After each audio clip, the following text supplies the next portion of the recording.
Whew. Whoa. Blood control. He's a bloodbender. Mr. Vlad. Blah, blah, blah, blah. We just watched episode 7 of My Hero Season 3. Pretty much ending the whole summer camp arc, and now we're kind of shifting over to the new one, which is pretty much Sasuke retrieval. The actual Sasuke retrieval, right? Man, people... That one guy was really livid about it. There were some people who were kind of upset about it too. I only saw the one. Oh yeah, there was a couple of comments in our previous video about us comparing it to Sasuke retrieval, inverse really, and they were upset about it. And I mean, they're free to just say however they want. I was just saying like, and you had a point. I mean, it's just kind of how it was, and now we're going through an actual retrieval. Not to compare the characters themselves, it's just kind of shonen and just similarities. Shut the fuck up. This was a very intense episode. Yeah, no shit. Like, just a few episodes ago, it was just a triumphant victory for Midoriya to win against Muscular, and now that just seems so minimal. I mean, for Koda, it was everything to him, but for Deku, the fact that he saw Bakugo right there in front of him, even with like his lipped arms, he was just trying to go right at him.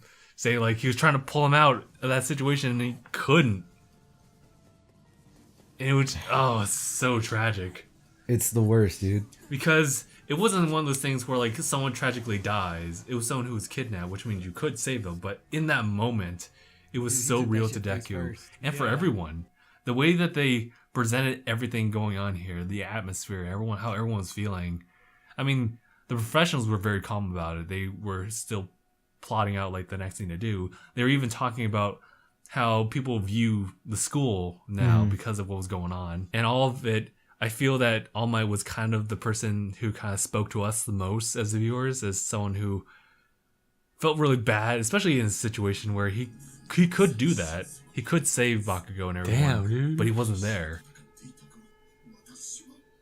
And He was relaxing in a tub. Yeah, and it's killing him. Mm-hmm. So when he receives the news from his boy that, hey, we got a source, we know where to track these guys are, they're in this rundown, what do you call it? A bar, just like a rundown bar. Well, it was a building that was supposed to be abandoned. It was a warehouse, and then when they inquired to the owner, they said that there's like a bar underneath it. And not to mention the tracking device that Momo left on there with the welding dude. Mm-hmm. They now have like what they can do to track down these villains. I think a lot of my attention right now is focused on like that confrontation that was happening in Deku's room. First of all, Deku like just wakes up and he's like, the way they animate the eyes is funny. His fucking bug eyes. Yeah, it's just so delirious, and he's just like, oh yeah, this did happen. Really thinking about what actually happened with Bakugo and everything, that really kind of like changed the perspective of his eyes. So Kirishima was the one who brought up the idea of like, well, Todoroki and I just like overheard the heroes talking about how Momo planned a signal to one of tracking signal to one of the Nomus, so we can go and rescue him now. You know, Ida, like considering like what he just went through, knows that this is such a bad idea for them to just kind of do this solo operation. And he was saying like, hey, this is for the pros to take care of. This is not our place. Also, seeing Naval Laser there just reminded me of how unexpected that was.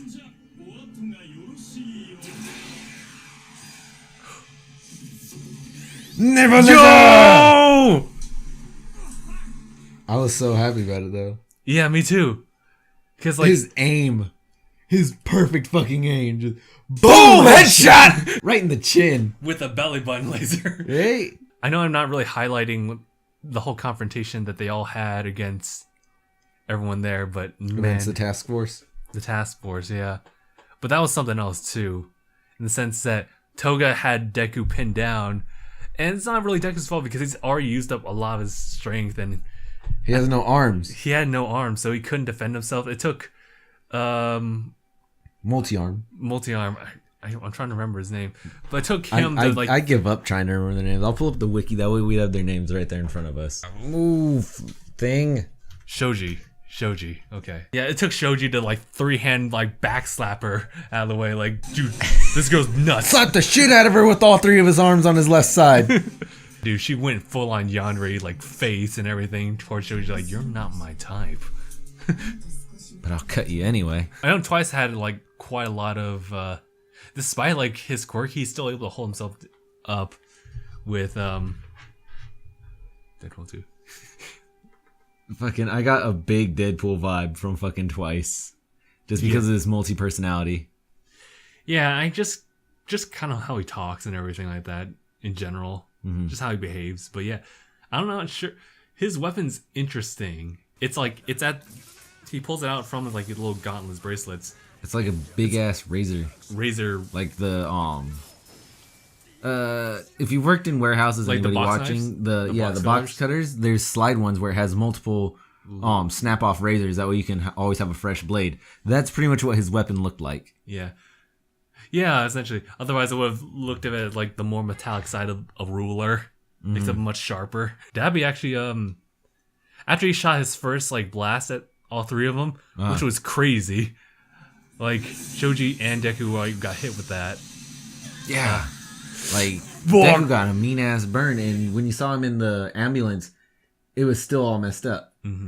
Oh, I actually didn't see the burn marks. It was just kind of like what he had to go through with muscular. I thought he had done that to both his arms. Like, I thought he had punched with both his arms, and they're both all fucked up. No, he couldn't use his left arm from the get go. Oh yeah, because his shit got snapped by muscular punching. You're like, ugh.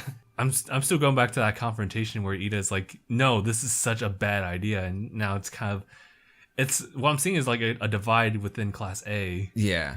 The problem that I have with Ida's reasoning is he's upset that he caused trouble for the heroes initially when he went off and heroed by himself. And yes, that's true and all. However, he went with more of a personal vendetta, and he went alone. He went against someone who's known for killing professional heroes. Someone who's well above his ranking.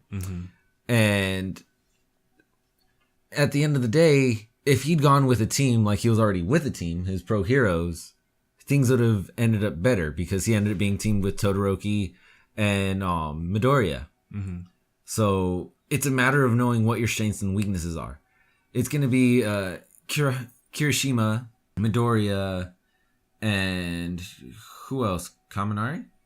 Sure. Or no, you already said Kirishima. Yeah. Ida will probably be part of it. Deku. Todoroki might. Okay, yes. Todoroki's definitely going to go. But I don't think Ida's going to go. I think he's just going to sit this one out. Yeah, I think, honestly, I'm afraid that he's going to try and sabotage it. He's going to try and stop them, or he's going to bring it up to pro heroes, and they're going to have to divert their attention. Well, at least split attention between what they're trying to do and stopping them. And I think it's just going to cause even more trouble. I think I said this a long time ago, but I think Ida's going to have a shift. Oh yeah.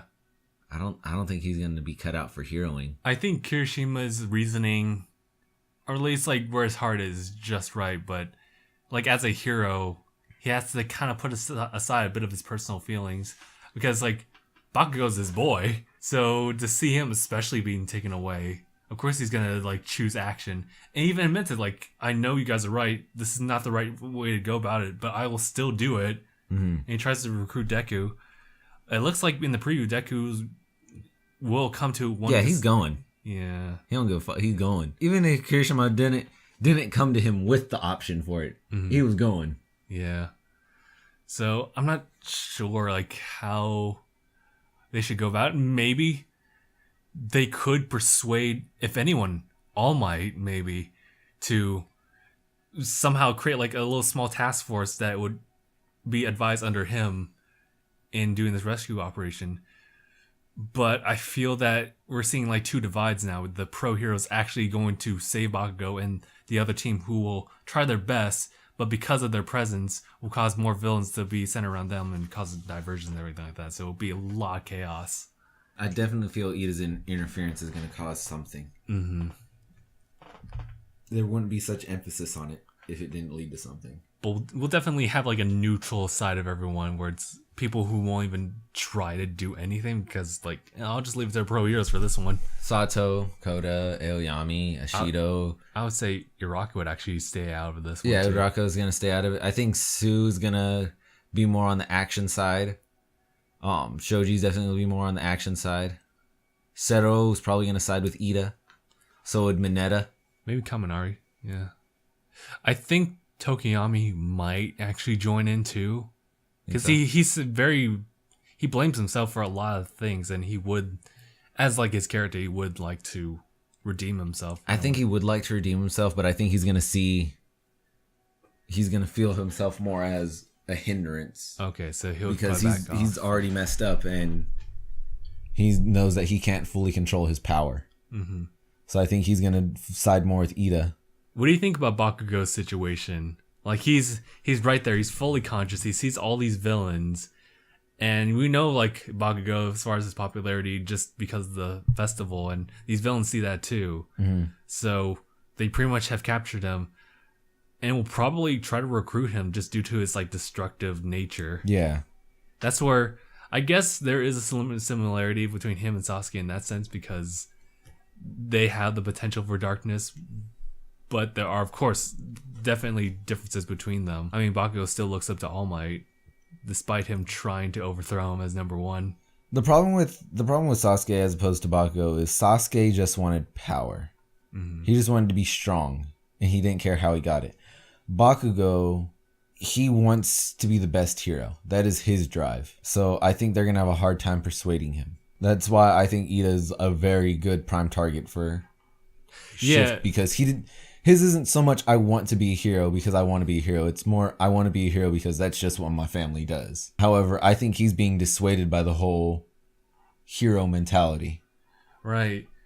Well, he's also like, especially when it came down to his brother, like it wasn't about becoming a hero. It was just avenging his brother. Yeah, he's real quick to turn his back on being a hero if it means I guess preserving like the reputation of his own family. Yeah. But he's also right here, he's trying to defend like the very laws that establish pro heroes to like them as students. So he doesn't want them to go because it's such a dumb idea. I think it might, if it does work out and everything goes according to plan, I think Eid's gonna turn his back on everything. Like the more I watch and the more he develops, the more I feel he's not gonna be a hero later on. That would be interesting to see. Like, I keep getting a sense that he's not going to be a hero. Oh yeah, what do you think about that whole bit that Mike was talking about there being a traitor amongst like the staff? Oh, there is. Yeah, no, it definitely is. They've caught them every single time at their weakest point. Mm-hmm. Exactly when they would be their weakest. I just don't know who it could be. I really wish it was just some villain out there. It's Lunch Rush. It's Recovery Girl. I guess that's as far as we can really go with the discussion on this episode. It was packed with a lot of feelings and emotions and just turmoil. But we'll definitely see how this all like pans out. I'm guessing, well, this is shifting to a new arc, so I'd say 7 episodes at the most that they'd go throughout this whole situation and operation.